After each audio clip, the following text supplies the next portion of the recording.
व नुसल्लिमु अला रसूलिल करीम अम्मा बाद फ़ऊज़ु बिल्लाहि मिनश शैतानिर रजीम बिस्मिल्लाहिर रहमानिर रहीम मन युतिल हिकमता फ़क़द ऊतिया खैरन कसीरा सदक़ल्लाह।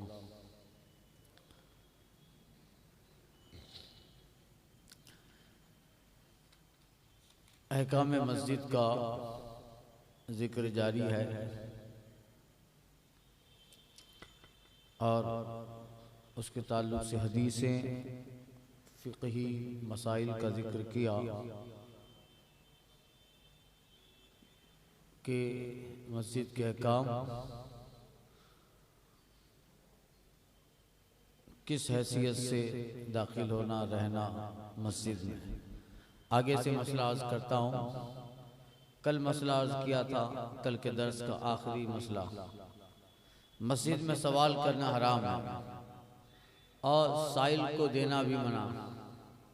जब अपनी ज़ात के लिए सवाल करता हो, कोई मदरसे के लिए सवाल करे, मस्जिद के लिए सवाल करे तो देना जायज़ है, अपने लिए सवाल करे तो देना नाजायज़ है। सवाल करना मस्जिद में गुमशुदा चीज़ तलाश करना मना है। हदीस में है, जब देखो कि गुमी हुई चीज़ मस्जिद में कोई तलाश करता है तो कहो खुदा उसको तेरे पास वापस न करे। कि मस्जिदें इसलिए तो नहीं बनी कि खोई हुई चीज़ें यहाँ तलाश की जाए। ये मसला ये है कि किसी की चीज़ वहाँ गुम हो गई, उसको पता नहीं कहाँ गुम हुई, बाहर गुम हुई, कहाँ गुम हुई, तब का मसला है। अब आपको पता है कि मस्जिद ही में आपकी चीज़ गुम हो गई है। कि नमाज पढ़ने आया, कहीं कुछ मेरी घड़ी गिर गई, कुछ चीज़ गिर गई या एक नोट गिर गई, तो वो मस्जिद में देख ले। ये मसला उस वक्त है कि जब सारी जगह तलाश कर रहे हैं तो मस्जिद को भी तलाश कर लो, समझे क्या? उस वक्त नहीं है कि आपको मालूम ही है यहाँ हो, फिर अभी इधर न तलाश करो। बांगी साहब आपको आने नहीं दे, नहीं मसला है, नहीं तलाश करेंगे, ऐसा नहीं।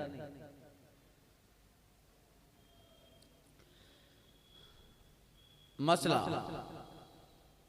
मस्जिद में शेर पढ़ना नाजायज है, गाने वगैरह के। अगर वो शेर हमदो नात तो मनकबत वाज़ो हिकमत का हो तो जायज है।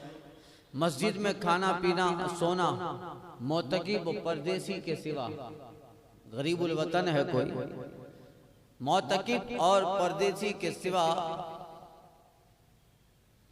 किसी को जायज नहीं। लिहाजा जब खाने पीने वगैरह का इरादा हो तो एहतिकाफ की नियत करके मस्जिद में जाए। और ये भी मसला याद रखिए, मस्जिद से बाहर रहो तब एहतिकाफ की नियत है, मस्जिद में आकर एहतिकाफ की नियत नहीं है। नियत बाहर से करनी है। यही कहा कि इरादा हो तो एहतिकाफ की नियत करके मस्जिद में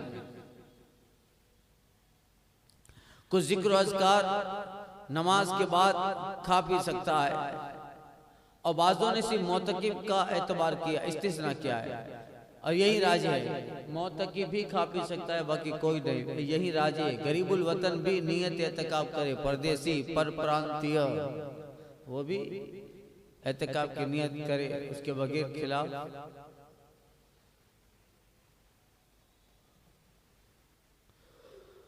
मसला मस्जिद में कच्चा लहसुन प्याज खाना या खाकर जाना नाजायज है। मस्जिद में सफी भाई उठ जाओ, मसला सुनो, बड़ा अहम है। मस्जिद में कच्चा लहसुन प्याज मुतवल्ली, ये मसला सुनो खास। मस्जिद में कच्चा लहसुन प्याज खाना या खाकर जाना नाजायज है जब तक कि बू बाकी हो, कि फरिश्तों को इससे तकलीफ होती है।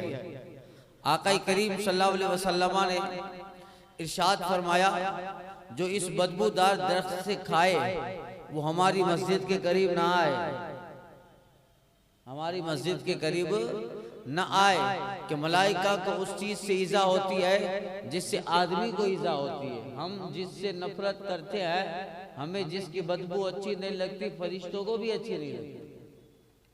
समझे? जैसे गंदम, मूली, कच्चा गोश्त, मिट्टी का तेल, या वो दिया सलाई जिसके रगड़ने से बू आती हो। माचिस से आप रगड़ते हैं, बू आती है ना, रगड़, वो दिया सलाई जिससे रगड़ने से बू उड़ती हो। रिया खारिज करना, वजू तोड़ना, गैस का प्रॉब्लम हो वगैरह। जिसको गंदा दहनी का आर्जा हो, मुंह से बदबू आती हो, गंदा दहनी, मुंह से बदबू आती हो, पेट खराब होता है तो ये आर्जा होता है। बदबूदार जख्म हो या कोई बदबूदार दवा लगाई हो, तो जब तक बू खत्म ना हो जाए, बू मुनक़ते ना हो जाए, उसको मस्जिद में आने की इजाजत नहीं है। उसे मस्जिद में आने की इजाजत नहीं है। यूं ही कस्साब, वो मछली बेचने वाला, कसाई, कसाई, यूं ही कस्साब, मछली बेचने वाले, कोड़ी, सफेद दाग वाले, और उस शख्स को जो लोगों को जबान से ईजा देता है, मस्जिद से दूर रोका जाए। ये उस वक्त है जबकि ये लोग, मछली बेचने वाला मछली बेच के आया है और डायरेक्ट आ गया, जिस्म से बदबू आ रही है। कस्साब है, गोश्त फरोख्त करते करते तो जाहिर बात है कि जिस्म से बू आएगी। हमारे खाटकी साहब बैठे हुए हैं, सारा दिन दुकान पे रहेंगे तो बू आएगी। तो उस वक्त है जबकि बू आती हो और लोग उस बू का एहसास कर लेते हो, तब मसला है। बाकी अल्हम्दुलिल्लाह सब कॉमन बात है। सफाई सुथराई वाले, मछली बेचने वाले हों, कस्साब हों या जो भी हों, सब मसले से वाकिफ है। मस्जिद के लिए आते हैं तो अल्हम्दुलिल्लाह पाक साफ होकर दुकान का कपड़ा उतार के मस्जिद का कपड़ा लेके आते हैं, मस्जिद का कपड़ा। तो ये मसला इस वक्त है कि, और यही होता है हमारे यहाँ भी सब जगह दुकान के कपड़े अलग होते हैं, है क्या? और तो ये मस्जिद के अहकाम है। इसी तरह जिसको गंदा दहनी का अर्जा हो, डिकारे लगाते हैं, बदबू आती है, इलाज करना चाहिए इसका। मसला बेओ शरा वगैरह हर अक़्द मुबादला मस्जिद में मना है। लेन देन सिर्फ मोतकिब को इजाजत है, जबकि तिजारत के लिए खरीदता हो न हो, बल्कि अपनी और बाल बच्चों की जरूरत के लिए खरीदता हो। अगर मोतकिब है और किसी से कोई चीज खरीद रहा है तो उसके लिए खरीद और फरोख्त जायज है, और वो शे मस्जिद में न लाई गई हो, यहीं से सौदा कर रहा हो, और वो तिजारत के लिए ना हो बल्कि अपने बाल बच्चों के लिए हो। सुनिए, मुबाह बातें भी मस्जिद में करने की इजाजत नहीं है। जो आम जगहों पे जो बातें जायज हैं, वो बातें मस्जिद में भी करने की इजाजत नहीं है। और ना आवाज बुलंद करना जायज है। मसला दर्जी को इजाजत नहीं कि मस्जिद में बैठ के कपड़े सिए। हाँ, अब ऐसा कोई करता नहीं है, मगर कभी कभी हो जाता है। जैसे दर्जी ही मौज़िन है, दर्जी ही मौज़िन है, तो फरमाया दर्जी को जायज नहीं कि मस्जिद में बैठ के कपड़े सी। हाँ, अगर बच्चों को रोकने और मस्जिद की हिफाजत के लिए बैठा है तो हर्ज नहीं है। कपड़ा भी सी लिया, बच्चों की हिफाजत भी कर रहा है और मस्जिद के सामान की भी हिफाजत कर रहा है, और इतना वक्त बैठा है तो अपना कपड़ा भी सी लिया, तो ये इजाजत है, तो हर्ज नहीं। यूं ही कातिब को मस्जिद में बैठ के लिखने की इजाजत नहीं, जबकि उजरत पे लिखता हो। उस जमाने में कातिब होते थे, अब किताबें लिखवाओ पैसा देकर, और बगैर उजरत के लिखता हो तो इजाजत है, जबकि किताब कोई बुरी ना हो, नावल ना हो, दुनियावी ना हो, कोई दीनी किताब हो और उजरत पे नहीं है, ऐसे ही फी सबीलिल्लाह लिख रहा है तो जायज है। यूं ही मुअल्लिम अजीर को मस्जिद में बैठकर तालीम की उजरत, यूं ही मुअल्लिम अजीर को मस्जिद में बैठकर तालीम की उजरत की इजाजत है। मसला मस्जिद का चराग घर नहीं ले जा सकता और तिहाई रात तक चराग जला सकते हैं। मस्जिद का चराग घर नहीं ले जा सकता और तिहाई रात तक, रात का तीसरा हिस्सा चिराग जला सकते हैं। अगरचे जमात हो चुकी हो उससे ज्यादा की इजाजत, हाँ तिहाई रात से ज्यादा की इजाजत नहीं है। हाँ अगर वाकिफ ने शर्त कर दी हो या वहां तिहाई रात से ज्यादा जलाने की आदत हो तो जला सकते हैं। अगर ये शब भर की हो, आदत बनी है कि यहाँ पूरी रात मस्जिद में चिराग जलता रहता है तो ठीक है उसको, मगर ऐसी आदत नहीं है तो मस्जिद में तिहाई रात तक चिराग जला सकते हैं। आज के जमाने की लाइट तिहाई रात तक। हाँ मस्जिद का पावर बचाया जाए, ये कब सिचुएशन में जब सब निकल गए हैं, कोई है ही नहीं और दो आदमी बैठे हुए हैं तो दो आदमी के लिए पूरी मस्जिद की लाइट नहीं जलाई जाएगी।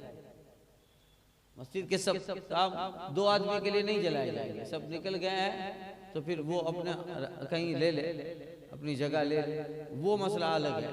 पूरी कौम निकल गई, एक ही आदमी बैठा है तो उसका वो पर्सनल अपने लिए मस्जिद की लाइट और पंखा चालू रखे, ये वैसे भी सही नहीं लगता, वो अलग बात है। मगर अभी लोग सब बैठे हैं, ज्यादा जमात बैठी हुई है नमाज के बाद विर्द वज़ाइफ, तो जब ये निकल न जाए तब तक इंतजार किया जाए, समझे।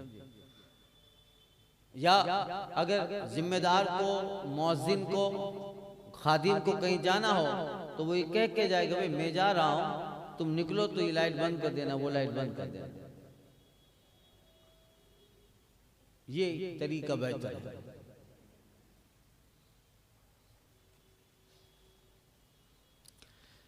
मसला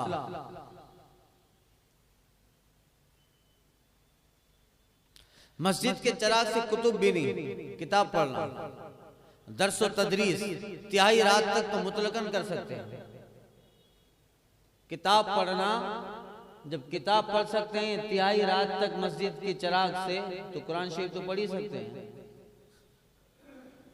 सुन लीजिए, अगर ये शब्द हाँ मुतलकन जायज है, अगर ये जमात हो चुकी हो और उसके बाद इजाजत नहीं है, मगर जहाँ उसके बाद चलने की आदत हो, कहीं ऐसा रूट है कि तिहाई रात के बाद फजर तक चिराग जलता है, आदत बनी है, तो वहाँ उस आदत को बरकरार रखा जाएगा। चमगादड़ और कबूतर वगैरह के घोंसले मस्जिद की सफाई से नोचने में, मस्जिद की सफाई के लिए नोचने में हर्ज नहीं। कबूतर का, चमगादड़ का जो घोंसला बन जाता है और मस्जिद की सफाई होती हो, उनको निकालने में कोई हर्ज नहीं है। जिसने मस्जिद बनवाई तो मरम्मत वाले और लोटे चटाई बत्ती वगैरह का हक उसी को है जिसने मस्जिद बनाई, और अजान इकामत और इमामत का अहल है जिसने मस्जिद बनाई, तो उसका भी वही मुस्तहिक है, वरना उसकी राय से हो जिसको मुकर्रर करे। उसके बाद उसकी औलाद और कहने वाले वगैरह औलाद। अब आजकल जो मस्जिद बनाता है वो तो इमामत करता नहीं, वो तो जिसने मस्जिद बनाई है वो इमामत करे, वो इसका ज्यादा हकदार है। हाँ अगर ये ना हो तो फिर उसके हुक्म से जिसको भी रखा जाए कि भाई वो किसी मौलाना साहब को ले आए, और फिर इसके बाद उसके औलाद उसकी हकदार है, अगर औलाद इसके अहल ना हो तो उसकी औलाद जिसको रखा है वो मस्जिद में इमामत करेगा।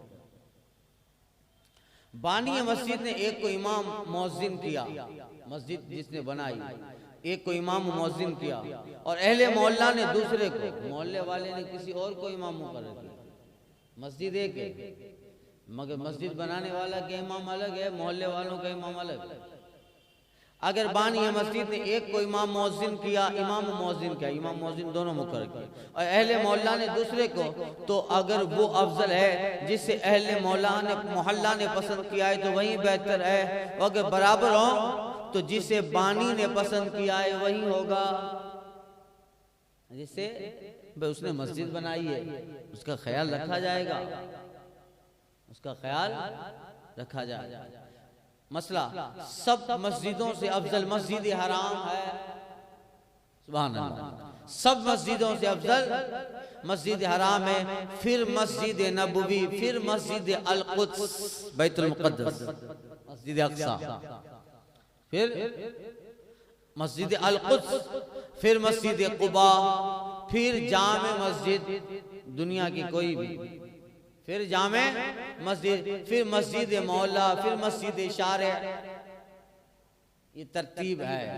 सबसे बेहतर मस्जिद मस्जिद नबवी, फिर मस्जिद हराम, फिर मस्जिद नबवी, फिर मस्जिद बैतुल मुक़द्दस अल कुद्स, मस्जिद अक्सा, उसके बाद मस्जिद कुबा, उसके बाद जामे मस्जिद, दुनिया में जहां भी जामे मस्जिद हो वो, उसके बाद मोहल्ले वाली मस्जिद अफजल है, उसके बाद शार आम की मस्जिद जो रोड पे बनाई जाती है, मुसाफिर आए अपनी अपनी नमाज पढ़ ले।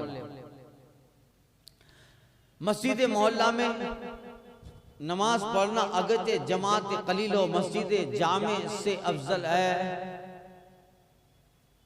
मस्जिद मोहल्ला में, मोहल्ला की मस्जिद में, मस्जिद मोहल्ला में नमाज पढ़ना अगरचे जमात कलील हो, मस्जिद जामे से अफजल है। जामे मस्जिद में तो वैसे बहुत सारे लोग होते हैं, तो मस्जिद जामे से अफजल है अगरचे वहाँ बड़ी जमात हो। बल्कि अगर मस्जिद मोहल्ला में जमात न हुई हो तो तन्हा जाए, अजान और इकामत कहे, नमाज पढ़े, इसलिए कि जामे मस्जिद को तो कोई नुकसान होगा ही नहीं, वो तो जामे मस्जिद है। मगर यहाँ लोग नमाज नहीं पढ़ेंगे मोहल्ले की मस्जिद में तो फिर ये वीरान रहेगी। तो फरमाया कि अगर कोई ना हो तो फिर तुम जामे मस्जिद की जमात छोड़ दो। अगर कोई तुम्हारे मोहल्ले की मस्जिद में नहीं पहुंचा है तो तुम जामे मस्जिद की नमाज की जमात छोड़ दो, वहां पहुंचो, तन्हा अजान दो, इकामत कहो और नमाज पढ़ो, मगर उसको आबाद रखो। वो जामे मस्जिद की जमात से अफजल है, वो जामे मस्जिद की जमात से अफजल है। मसला, जब चंद मस्जिदें बराबर हों तो वो मस्जिद इख्तियार करे जिसका इमाम ज्यादा इल्म वाला हो, जिसका इमाम इल्म वाला हो। चंद मस्जिदें हैं, 10-15 मस्जिदें पास में हैं, किस मस्जिद में नमाज पढ़ने जाओ? तो फरमाया जब मस्जिदें चंद हों, बराबर हों, तो वो मस्जिद इख्तियार करे जिसका इमाम ज्यादा इल्म सलाह वाला हो। अब आजकल तो क्या है मालूम है, जहाँ जल्दी होती है वहां जा, फिर वो कैसे नमाज पढ़ाता है, कैसे रुकू करता है, क्या बोलता है, कोई फर्क नहीं पड़ता। अपनी सहूलत चाहिए, हम अपना काम कर लें। तो यहाँ जाना है तो सबसे जल्दी कहाँ जमात हो रही वहां पहुंचे, मैं काम लेट से खत्म करता हूँ, देर से जमात, अपना काम। बस ये नहीं देखता कि जब नमाज पढ़नी है तो नमाज मेरी सही भी हो, सही भी तो होना चाहिए। इसकी फिक्र लोगों को नहीं रहती, अल्लाह तौफीक अता फरमाए। तो फरमाया चंद मस्जिदें बराबर हों तो उस मस्जिद में नमाज पढ़ें जहां का इमाम ज्यादा इल्म और सलाहियत वाला हो, और अगर इसमें बराबर हो तो ज्यादा कदीम, सारे अच्छे हैं, सारे अच्छे हैं, सब इमाम बराबर हैं, तो जो ज्यादा कदीम हो पुरानी मस्जिद हो।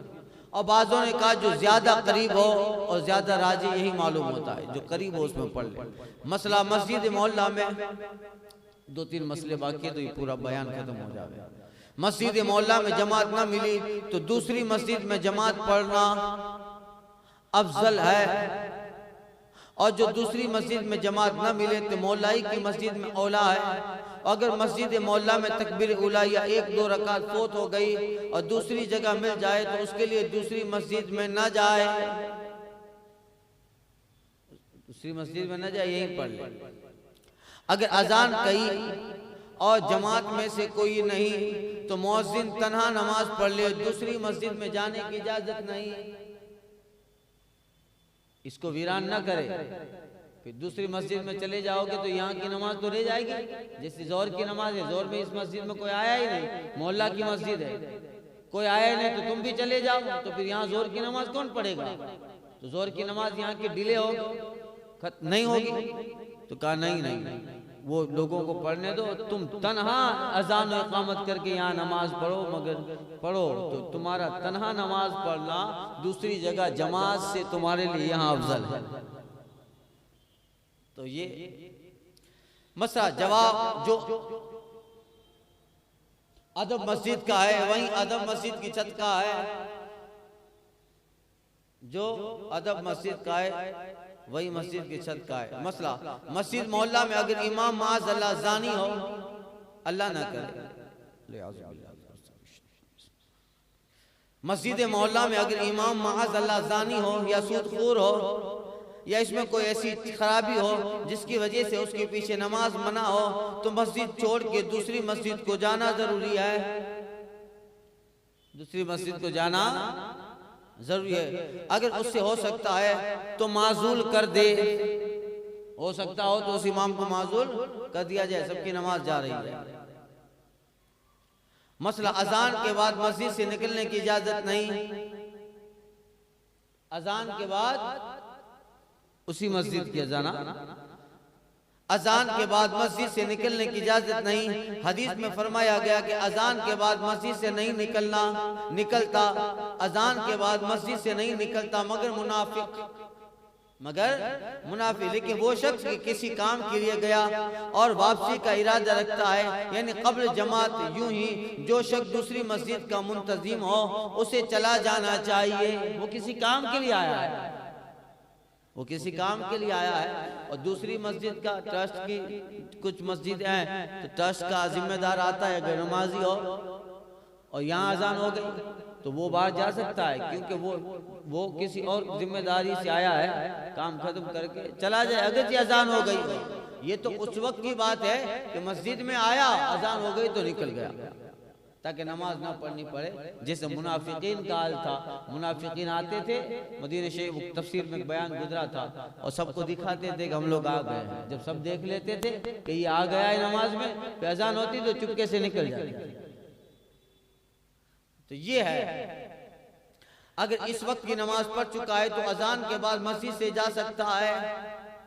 अगर इसी वक्त की नमाज पढ़ चुका है, कहीं 1 बजे जमात हो रही है, वहाँ 1 बजे नमाज पढ़ के आ गया है और यहाँ 1:30 बजे अजान हो रही है, तो ये तो नमाज पढ़ के वहाँ गया। तो कहा कि अगर इस वक्त की नमाज पढ़ चुका है तो अजान के बाद मस्जिद से जा सकता है। वो तो नमाज ही पढ़ चुका है जोहर, समझे। मगर जोहर और ईशा में इकामत हो गई तो न जाए, नफिल की नीयत से शरीक हो जाए। जोहर और ईशा में अगर वो बाहर से नमाज पढ़ के आया भी है और यहाँ जमात हो गई तो शरीक हो जाए जोहर और ईशा में, और शरीक हो जाए, बाहर ना जाए, नफिल की नीयत कर ले, यही हुक्म है उसके लिए। और बाकी 3 नमाजों में अगर तकबीर हुई और ये तन्हा पढ़ चुका है तो बाहर निकल जाना वाजिब है। मगरिब में, फजर में और असर में अगर ये कहीं से नमाज पढ़ चुका है और नमाज मस्जिद में बाकी 3 नमाजों में अगर तकबीर हो गई और ये तन्हा पढ़ चुका है, नमाज अकेला पढ़ चुका है, जमात से नहीं पढ़ा, तो अब उसको इस 3 नमाजों के तकबीर हो जाने के बाद बाहर निकल जाना वाजिब है, वरना गुनहगार होगा, वरना गुनहगार होगा। इसलिए कि ये लोगों के दिमाग में ख्याल भी बहुत सारे आएंगे, अगर वो तन्हा पड़ चुका है तो